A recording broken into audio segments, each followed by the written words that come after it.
दोस्तों जय हिंद। मैं सुबेदार रमेश कुमार जब भी आता हूँ सिर्फ आपके फायदे की बात करता हूँ। तो दोस्तों आज जो हम वीडियो बनाने जा रहा हूँ, मैं एक बहुत ही इंपॉर्टेंट पार्ट के ऊपर जो है ना बात करने वाला हूँ। तो कृपा करके जो है ना वीडियो को पूरा देखें और मेरे वीडियो को अगर आपको लगे ये यूजफुल है कम्युनिटी के लिए, इन्वेस्टर्स के लिए, तो जरूर उसको लाइक करें, शेयर करें और मेरे चैनल को सब्सक्राइब करें।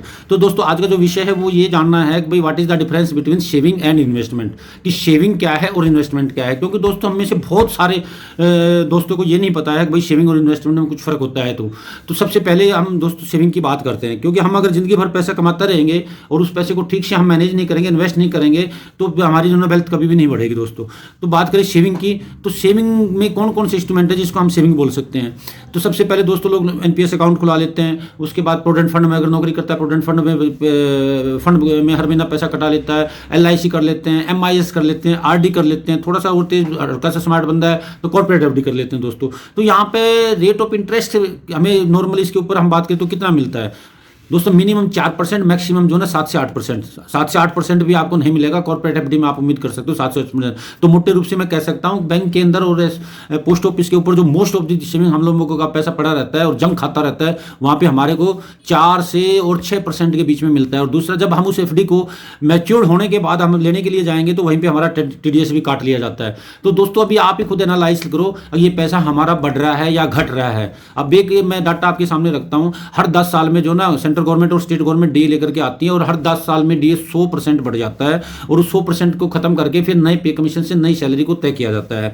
तो दोस्तों गवर्नमेंट जो है ना मोटा माटी ये खुद बता रही है कि डीए आप 10% लो हर साल, ताकि जो है ना आपकी महंगाई के साथ तालमेल बैठा रहे। लेकिन वहीं पे जब हम एसबीआई बैंक या दूसरे बैंकों के अंदर पैसा जमा करने जाते हैं उस पैसे को, तो हमारे को 5% 5.5% मिलता है दोस्तों। तो दोस्तों हमारा पैसा यहाँ बढ़ नहीं रहा है, हमारा पैसा यहाँ पे घट रहा है। तो दूसरा है दोस्तों इन्वेस्टमेंट, जहाँ पे स्मार्ट जो लोग होते हैं वो इन्वेस्टमेंट करते हैं और अपने पैसे को मल्टीप्लाई करते आए हैं और करते रहेंगे। तो उस इन्वेस्टमेंट के कौन कौन से जरिए हैं, कौन कौन से इंस्ट्रूमेंट हैं, उनके ऊपर हम बात करें तो सबसे पहले दोस्तों प्रॉपर्टी। इसमें कोई डाउट नहीं है जिस आदमी ने 2000 सन 2000 2004 6 8 के तक जो प्रॉपर्टी में पैसा लगाया है तो उसकी अच्छी वेल्थ क्रिएट हुई है। लेकिन दोस्तों अभी 2012 के बाद में जो हमने पैसा अगर किसी ने प्लॉट में लगाया है तो मोस्ट ऑफ द केसों में ऐसा देखा गया है जितने की प्रॉपर्टी हमने खरीदी थी और स्टाम्प ड्यूटी भरी थी, आज उतना भी बेचने के लिए जाते हैं तो नहीं मिलते हैं। हाँ जरूर है किसी की बढ़ गई होगी, मैं ये नहीं कह रहा हूँ, ना ही मैं प्रॉपर्टी इन्वेस्टमेंट के बिल्कुल खिलाफ हूँ। आपको जो उचित लगे आप वही करना, लेकिन मैं आपको जो इन्वेस्टमेंट के और सेविंग के जितने भी प्लेटफॉर्म हैं, जितने भी इंस्ट्रूमेंट है, उससे सच्चाई को अवगत कराना चाहता हूँ।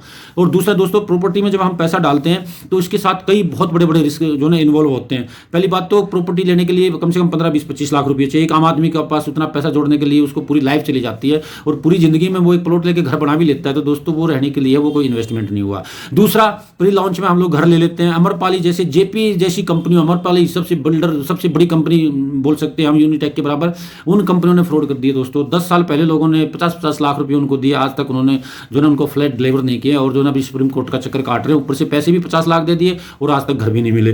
तो दोस्तों प्रॉपर्टी के साथ ये एक बहुत बड़ा रिस्क इन्वॉल्व होता है। और दूसरा इन्वेस्टमेंट है हमारा गोल्ड का। तो गोल्ड में क्या है, अगर हम पिछले 20 साल की बात करें तो गोल्ड के जो 20 साल पहले के रेट थे वो 4400 के थे और आज गोल्ड जो है ना तकरीबन आप देखो तो 48-49 के आसपास चल रहा है। तो गोल्ड ने भी अच्छा जो है रिटर्न दिया है। हम बोल सकते हैं कि भाई 20 साल में 11% की वेल्थ आपकी क्रिएट किया है। लेकिन यहाँ पे हम एक बहुत बड़ी गलती कर देते हैं, और वो क्या गलती करते हैं, जिस तरीके से हमें गोल्ड में इन्वेस्ट करना चाहिए उस तरीके से हम गोल्ड में इन्वेस्ट नहीं करते। हम लोग क्या करते हैं, हम सुनार के पास जाते हैं, 2 लाख 1 लाख की ज्वेलरी ले आते हैं, और ज्वेलरी का जो इन्वेस्टमेंट होता है दोस्तों वो आप ये मत सोचो कि आपने गोल्ड में इन्वेस्ट किया है। क्योंकि ज्वेलरी जब हम 1 लाख रुपये की लेके आते हैं तो हमारे को 20,000 मिनिमम 20,000 रुपये जो है हमें उसके मेकिंग चार्ज, उसकी जीएसटी और इस तरह के खर्च देने पड़ते हैं। और दूसरा क्या है, हमने आज मान लिया हमारा बच्चा 10 साल का, हम सोचे भाई इसकी शादी हम 25 साल में करेंगे, हम गोल्ड में ज्वेलरी ले आते हैं, इसकी शादी के लिए काम आएगी। लेकिन दोस्तों 15 साल बाद जो वो ज्वेलरी है वो तो ओल्ड फैशन हो जाएगी, फिर आप उसको सुनार के पास लेके जाओगे, फिर सुनार उस पर 10% काटेगा, फिर सुनार उस पर बचे हुए फिर आपसे 20% लेगा। तो एक देसी सी कहावत है कि 2 बार सोना आपका, तीसरी बार सुनार का हो जाता है। तो दोस्तों गोल्ड में इन्वेस्टमेंट करने का ये तरीका जो है ना बिल्कुल भी ठीक नहीं है, बिल्कुल भी मतलब जो है रिकमेंडेशन नहीं है। आपने गोल्ड में इन्वेस्टमेंट करना है, आप गोल्ड म्यूचुअल फंड में जाइए, आप सोर्जिन गोल्ड में जाइए, जहां पे आपको सबसे लो कॉस्ट इन्वेस्टमेंट सेगमेंट है, जहाँ पे आप जो है ज्वेलरी खरीद करके 20% ड्यूटी देते हो, 20% सुनार को देते हो। और यहाँ पे अगर आप गोल्ड के अंदर investment, paper gold mutual fund के अंदर अगर आप इन्वेस्टमेंट करेंगे, जैसे HDFC गोल्ड फंड है, SBI गोल्ड फंड है, तो आपका मात्र 0.5% जो ना चार्ज लगा। सबसे लो कॉस्ट इन्वेस्टमेंट गोल्ड का है। और जब मान लो आपने 15 साल बाद, आज आपने 1 लाख रुपये इन्वेस्ट किया, आज रेट सुनने का मान लो चल रहा है 48,000 का, 10 साल बाद आपके बच्चे की शादी होने वाली है, उस टाइम का गोल्ड का अगर 2 लाख रुपये का रेट हुआ, तो वो 1 लाख रुपये जो आपने डाला था वो जो है यहाँ पे 4 लाख रुपये हो जाएगा, अगर सोना 4 गुना बढ़ता है। अब वहाँ से उसको बेचिए और बेच करके बच्चे को तनिष्क के शोरूम पे लेके जाओ, वट एवर भी जैसा उसको पसंद आए वो आप लेकर के आ जाइए। तो इस तरह का अगर आप जो है ना गोल्ड में इन्वेस्टमेंट करेंगे तो आपको बहुत अच्छा बेनिफिट होगा दोस्तों। और तीसरा फिर जो है ना हमारा इन्वेस्टमेंट का जो तरीका है वो है, जो एक प्लेटफॉर्म है वो है दोस्तों stock market, share market. Share market ने भी, इसमें कोई डाउट नहीं है, बहुत ही अच्छे रिटर्न दिए। बहुत सारे शेयर पिछले 20 साल में जो ना 1000 गुना तक भी हो गए हैं। एक दो मैं उदाहरण दूंगा, जैसे बजाज फाइनेंस का शेयर 2000 के अंदर मात्र 4 रुपये का था, आज जो है ना वो तकरीबन 9000 रुपये का होने वाला है। मारुति का शेयर 2000 के आसपास 200-250 रुपये का था, 10,000 रुपये होने वाला। तो रिलायंस का, TCS, विप्रा, मतलब लोगों की वेल्थ को शेयर मार्केट ने बढ़ाया है। लेकिन दोस्तों क्या शेयर मार्केट में आपकी वेल्थ बढ़ी है? क्या मैंने बढ़ाया है? या आपके अगल बगल में जो दोस्त रह रहे हैं उन्होंने कभी शेयर मार्केट में पैसा इन्वेस्ट करके पैसा कमाया? नहीं कमाया दोस्तों, क्योंकि हमें पता ही नहीं है। एक आम आदमी को पता ही नहीं है भाई किस शेयर, कौन सा शेयर खरीदना है, कब खरीदना है, किस रेट पे खरीदना है और कब बेचना है और किस कंपनी में इन्वेस्टमेंट करना है। यहाँ पे जो वेल्थ बढ़ी है, यहाँ पे जो सबसे ज़्यादा फायदा उठाया दोस्तों हमारी शेयर मार्केट का, इस बढ़ती इकोनॉमी का, तो वो फॉरेनर ने उठाया है, उसके बाद बैंकों ने उठाया है, LIC ने उठाया, या एक कॉर्पोरेट ने उठाया। एक कॉर्पोरेट ने दूसरे कॉर्पोरेट का उठाया। मान ले रिलायंस को लगा भाई जो है जस्ट डायल बहुत अच्छा कर रहा है, तो जस्ट डायल में जाकर के उसने परसों जो है 51% की शेयर खरीद ली।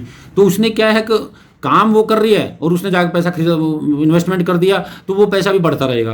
तो इस तरह का जो है ना इन्वेस्टमेंट शेयर मार्केट का है, बहुत वेल्थ क्रिएट होती है, लेकिन एक आम आदमी उसका बेनिफिट नहीं उठा पाता। जो हम लोग जिस श्रेणी में आते हैं, हमें इतना नॉलेज नहीं है। शेयर मार्केट में डायरेक्ट इन्वेस्टमेंट करने के लिए आपको बहुत ज़्यादा स्टडी करनी पड़ेगी, आपको रेगुलर कीप इन टच में रहना पड़ेगा, और एक आम आदमी के बस की बात नहीं है।